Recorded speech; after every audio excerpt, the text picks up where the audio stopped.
enggak gitu, hal-hal seperti itu kan, apakah ada penyakit turunan atau enggak. Nah yang hal-hal seperti itu maksudnya bukan hal yang lain. Itu sempat nggak merokok, tidak hal-hal kayak gitu. Iya. Oh nanya? Iya. Oh nggak apa-apa ya. Dan biodata juga dia udah tulis juga sih. Gitu. Kayak gitu ya. Jadi betul-betul saling terbuka gitu ya. Nah ini kan ini penerima donor ASI yang keberapa? Nggak cuma Mbak Nika sendirian kan? Atau ada yang lain? Saya yang nggak tahu keberapa. Yang ada keberapa? lain juga, ada yang lain. Oh oke. Jadi Baby dari usia berapa Mbak dapat donor ASI? 5 bulan lah. Berarti baru sekarang anak 6 bulan? Baru mau 6 bulan. Oh, berarti belum ada 1 bulan ya? Saya masih ngejar banget. Oke, jadi baru berapa? Baru mulai 2 mingguan Iya, gitu ya, 3 mingguan gitu ya. Oke. Jadi itu gimana sih sistemnya Mbak? Ngambil ke rumah atau nanti bisa dikirim-kirim? Apa kayak gimana tuh menerima donor ASI itu? Ngambil ke rumah juga bisa, tapi zaman sekarang mudah banget ya, ada yang namanya transport itu, yang kurir, bawa terus sama kurir ASI khusus juga ada, jadi dia ada freezernya, ada ice gel-nya gitu. Jadi kita pakai kurir ASI? Iya, itu lebih higienis. Higienis karena memang dia sudah membuat ASI tempat yang sudah khusus gitu. Jadi sudah emang dingin dan sebagainya gitu. Dan dijamin berapa jam nyampe gitu. Iya.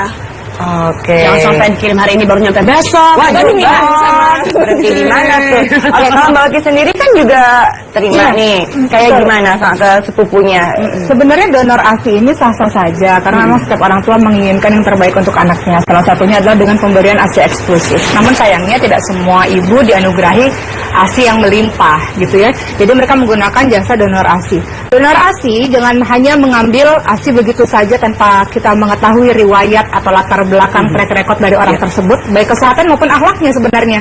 Wow. Itu pentingnya ternyata ya. Dari akhlaknya, dari kalau istilahnya apa ya, bibit bebet bobot itu harus diperhatikan betul karena khawatir akan menurun kepada anak-anak kita kelak. Ketika donor ASI ada sekarang bank-bank ASI ya. Bank-bank ASI itu kita nggak tahu dari mana-mana gitu ya. Dengan sembarangan kita berikan ASI kepada anak kita. Itulah yang tadi Mbak Vera katakan, kadang kita percaya pada sapi dibanding pada orang lain. Jadi hati-hati ketika para sahabat perempuan ingin mengambil donor ASI, harus diperhatikan betul, harus tahu betul riwayat orang tersebut karena ini akan mempengaruhi banyak hal. Salah satunya adalah ini berbeda riwayat ya. Ada yang mengatakan berbeda pendapat. Ada yang mengatakan sekali minum sudah menjadi mahram. Ada yang 5 kali susuan sampai kenyang baru menjadi mahram. Maksudnya mahram itu apa? Orang yang haram untuk dinikahi, menjadi saudara. Jadi misalnya Mbak mengambil donor ASI dari ibu A misalnya. Ternyata ibu A juga ngasih ke ibu-ibu lain. Nah, gimana tuh? Nah, itu menjadi kita sebagai bentuk kehati-hatian itu menjadi saudara satu sama lain. Jadi kita harus tahu riwayat dari orang tersebut, anak-anaknya siapa, yang laki-laki nanti haram dinikahi.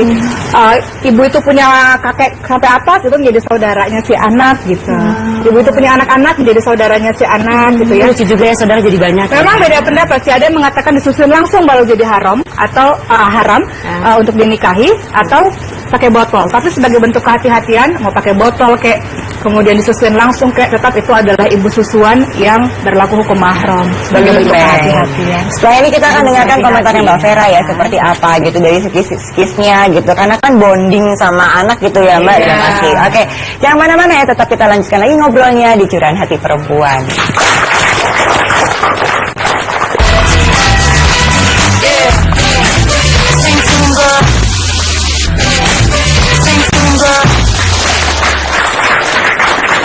Masih tema donor ASI. Tadi kita udah dengarkan penjelasan dari Mbak Oki. Sekarang Mbak Vera nih. Ya, jadi secara psikologis gini loh. Mentang-mentang udah terima donor ASI, jangan kemudian menyerah bahwa ya udah kita bergantung pada donor. Justru ini kesempatan loh. Jadi pengalaman saya pribadi. Jadi pertama kali mompa, semua orang udah dapat segini di ruang ASI, saya masih segini dalam 1 jam. Stres. Semakin ibu-ibu stres, semakin seret ASInya. Pada saat kita seret, kita makin berusaha dan akhirnya kelelahan karena mompa, kurang tidur. Nah, ini yang bikin semua proses jadinya secara psikologis Anda tertekan. Saat Anda tertekan dan lelah, otomatis ASInya makin seret lagi dan makin tergantung sama donor ASI. Mbak, jadi hubungan ASI sama ini psikis kita dengan psikis itu kuat sekali. Itu sebab take a break. Jadi pada saat Anda dapat donor ASI ini sehari 2 hari take a break. Maksudnya take a break adalah bayi itu ya sampai 6 bulan pertama belum butuh sangat attach sama ibunya kok. Dia bisa attach dengan siapapun orang di sekitarnya. Nanti umur 7 bulan dia baru ngeh gini loh. Atau 4 bulan ya. 4 sampai 7 bulan baru baby ngeh sebetulnya. Jadi 4 bulan pertama ini kesempatan para ibu-ibu untuk apa? Take a break. untuk recover dari proses setelah melahirkan. Kemudian memberi kesempatan untuk orang di sekitar membantu kita. Jadi delegasi tugasnya deh. Kadang-kadang pakai botol pun oke. Bingung puting di awal, of course pasti. Namun bayi akan menyesuaikan. Sometimes bisa langsung ke dada ibunya. Kadang-kadang juga bisa via botol. Namun yang paling penting ini, peran ayah. Ayah dari awal selama kehamilan sudah dapat diprediksi. Semakin ayah terlibat dalam kehamilan, semakin nanti ayah terlibat setelah anaknya lahir. Dalam hal apa? Membuat ibu-ibunya bahagia dan nyaman, membantu proses penyusuan, dan membantu agar tadi bayinya pun ada yang mengurus selain ibunya. Itu loh. Jadi kan ini take a break gitu loh. Gitu ya. Karena Jadi memang besok-besok ternyata asinya muncrat lagi gitu. luar gitu ya. Oke, ya itu tadi penjelasan dari Mbak Vera. Sekarang saya akan mengundang sahabat perempuan yang kedua. Kalau tadi kan Mbak Niken adalah yang menerima donor ASI. Bagaimana dengan sahabat perempuan yang kedua? Kita lihat dulu tayangan berikut ini.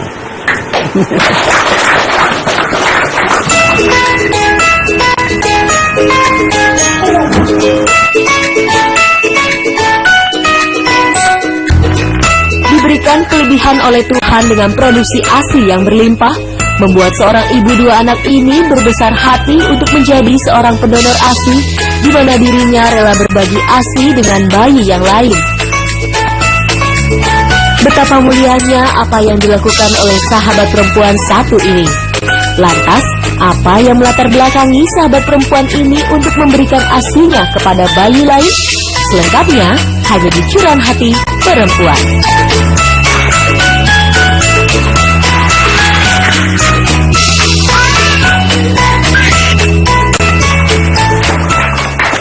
Langsung saja kita undang ada Mbak Ayu di sini. Silakan Mbak Ayu, gabung yuk. Ayo gabung yuk. Yuk, Mbak Ayu. Yuk, Mbak Ayu yuk. Banyak nih yuknya. Ini mama yang sukses ya, ASI-ASInya pemeran. Tuh ya, saya tuh bingung deh ibu-ibu baru melahirkan kenapa bentuknya Setelah itu udah 15 melahirkan, 15 bulan melahirkan masih begini gitu ya. Silahkan Mbak Ayu, kamu sukses ya. Mbak Ayu lagi gak sibuk nih untuk merah-merah. Jadi bisa ngobrol dulu sebenarnya. Thank you Mbak Ayu, bisa datang. Lagi silakan duduk dulu. Mbak Ayu, jadi sebentar ya, Mbak Ayu ini justru mendonorkan ASI. Ya betul. Bukan menerima tapi justru mendonorkan. Alhamdulillah ya. Gitu ya. Betul sekali. Oke. Ini seberapa ini ya? Kita siap-siap kaget, kita siap-siap ini nih, terkagum-kagum. Gimana Mbak? Jadi gini, pada dasarnya saya mendonorkan ASI saya itu sejak anak saya kedua. Jadi anak saya yang pertama bukan saya tidak memberikan ASI, saya memberikan ASI, akan tapi karena di anak pertama itu saya cukup agak sulit. Jadi maksudnya perjuangan banget memberikan ASI. Jadi saya punya cita-cita, gimana sih saya bisa berproduksi banyak, lancar, kalau bisa jadi donor ASI. Katanya mulia Jadi banget. yang anak pertama tetap kesulitan juga. Jadi gini, mungkin saya bisa share sedikit. Jadi waktu saya anak pertama itu, maaf payudara saya tidak, bentuk putingnya tidak begitu bagus, agak datar lah ya. Jadi anak saya kesulitan untuk menyusui ke saya. Jadi saya luka parah, sampai berdarah, bahkan bernanah. Tapi saya tuh tahu banget kalau ASI itu penting buat anak kita. Jadi saya berjuang sekali untuk menyusui. Jadi saya mencari tahu gitu, kemana sih dokter mana ya yang bisa membantu saya. Sekarang semua tuh ada, canggih. Ya udahlah ya, akhirnya saya ke salah satu dokter di satu rumah sakit dan saya menggunakan Niposil waktu itu, penyambung puting selama 2 bulan. Juga ada home visit yang datang, konselornya untuk kasih saya support dan saya supaya percaya diri. Oh gitu. Jadi psikis juga sangat membantu pada saat itu ya. Sekali. Begitu seret, makin nggak pede gitu ya rasanya. Sebenarnya bukan seret ya, tapi agak sukar. Jadi karena anaknya susah, karena kan jadi lidahnya, jadi kayak ngenyotnya itu tidak tepat, tidak bagus gitu ya, karena sayanya kurang begitu bagus gitu kan, putingnya itu jadinya dia kesulitan. Jadi saya luka parah karena waktu itu kan kata orang yang lidah bayi itu tajam, gusinya. Itu jadi waktu nyusun bayi tuh. Iya benar keringnya. sampai gini, sambil jalan-jalan gini, sambil ketawa-ketawa. Lo kaki itu sampai gitu. Ingat. Anak pertama saya tuh kalau saya udah bangun nyusuin, saya tuh sampai megang tisu sampai Iya pasti udah karena saya tahu banget bahwa anak ini perlu, tapi kitanya sendiri tuh rasanya juga sangat sakit banget. Makanya bisa ketawa dulu loh. Jadi ketawa gitu dengan adanya si alat bantu nipple itu. 2 bulan Dan itu 2 bulan akhirnya mampu memperlancar. Iya, waktu itu kata Bayi dok- bisa ASI keluar. Iya. Oke. Waktu itu sempat, Bu, jangan takut. Memang ketika menggunakan nipple seal ini, berat badan bayi tidak akan sebanyak seperti langsung menyusui kepada ibunya gitu kan. Karena kan pasti ada space kan ya. Iya. Dan bayi akan nggak nyaman gitu ya. Tapi di situ saya berkeyakinan, nggak, pokoknya anak bayi saya tuh harus gemuk. Pokoknya waktu itu pikirannya gitu, optimis banget. Kayak alhamdulillah ternyata gendut gitu. Akhirnya sehat gitu, gemuk gitu. Ini fotonya. Ini gendut banget ini. Ini yang kedua. Ini yang kedua. Ini itu kakaknya. Oke, yang tadinya sulit untuk ASI. Oke, kemudian akhirnya yang 2 Pas bulan begitu, masa setelah berjalan anak yang pertama, kemudian setelah itu akhirnya begitu anak saya yang pertama 8 bulan, Sukses eksklusi ASI sampai berapa bulan? sukses sampai 6 bulan tetap, sampai 2 tahun bahkan tetap. Oh, jadi yang pertama tuh tetap dapat sampai 2 tahun. Oh iya. Bahkan saya hamil juga. Wow, keren. Kece.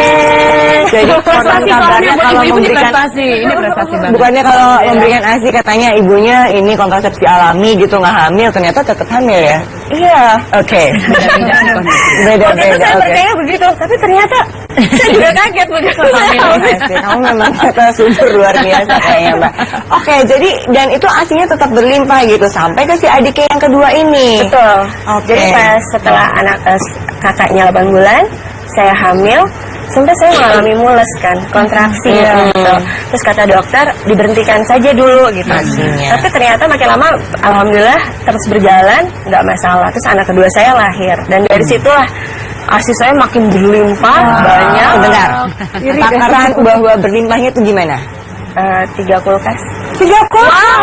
Merinding. Sehari berapa? Kulkas itu kulkas bersama sih Mbak, pengen tahu. Jadi saya punya kulkas satu biasa ya, yang 2 pintu ada freezernya. Kemudian satu lagi di freezer yang kayak tukang daging gitu. Satu lagi saya minta simpan sama kakak saya di rumah. Kebetulan rumahnya di depan, saya minta di freezernya. 1, 2, 3 gitu. Sehari kira-kira sehari atau sekali pompa? Kalau sekali pompa itu saya bisa dapat 300 mili Per 2 jam. 3 jam, 2 jam. Ingat perasaan dulu 60 sama 80 itu udah perjuangan banget gitu. Oke, nanti kita ngobrol ya sama Mbak Ayu lagi. Kemudian bagaimana memutuskan untuk bisa mendonorkan ASI dan gimana dukungan dari suami untuk hal ini. Tetap ngobrol sama kita dalam Curahan Hati Perempuan ya. Sesaat lagi.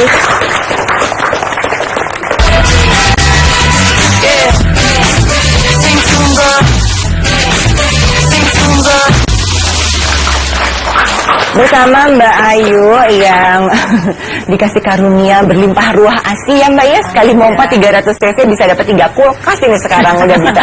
Kemudian dengan segala karunia yang luar biasa itu akhirnya dapat keputusan untuk mendonorkan ASINya. Iya betul. Pada saat kapan punya kepikiran itu dan gimana ngobrol sama suaminya juga dia Mas Rizky di sini ya gimana? Mas Rizky, Mas Bebe salah suami. Maaf ya Mas. Ada suami-suami 2 Iya. Jadi keputusannya adalah yaitu keinginan saya di anak pertama. Saya pengen sekali jadi pendonor ASI. Terus anak kedua melimpah ruah. Kebutuhan anak saya kedua namanya DJ waktu itu. Lucunya. Udah banyak ya, berlebih gitu. Terus kulkas juga udah nggak nampung, mau sewa kulkas lagi listriknya mahal. Bisa aja. Logika aja gitu ya. Jadi ya udah saya memutuskan untuk mendonor ASI. Ngobrol sama suami waktu itu. Iya, setuju banget. Gimana Mas Baby waktu melihat kekayaan yang berlimpah ruah itu ya? Gimana waktu itu? Semua wanita seperti ini Iya. loh Mas. Iya, pertama saya senang melihat keberhasilan istri untuk memberi ASI ke anak-anak. Terus pas istri memutuskan untuk mendonorkan ASI, pertama dilihat dari jumlah ASI yang di kulkas memang sudah sangat banyak. Terus istri diskusi sama saya, ya gimana kalau ASINya kita donorkan sebagian atau yang beberapa yang untuk diperlukan. Oh iya, saya sangat setuju sekali. Terus istri mulai browsing-browsing, terus ikutin beberapa grup yang Komunitas mengenai ASI. ASI, ya komunitas ASI. Ada beberapa yang datang ke rumah untuk meminta ASI-nya langsung, terus ada juga yang janjian di mana, di kantor seperti itu. Ini diperjualbelikan atau diberikan secara gratis kepada ibu-ibu yang membutuhkan ASI? Saya berikan secara cuma-cuma. Gratis. Luar biasa. Tapi peran suami nih sebenarnya. Penasaran peran suami supaya istrinya bisa berlimpah. Iya, gimana Mas? Asinya. Itu Ngapain bisa aja? mensukseskan gitu. Kamu ngapain aja?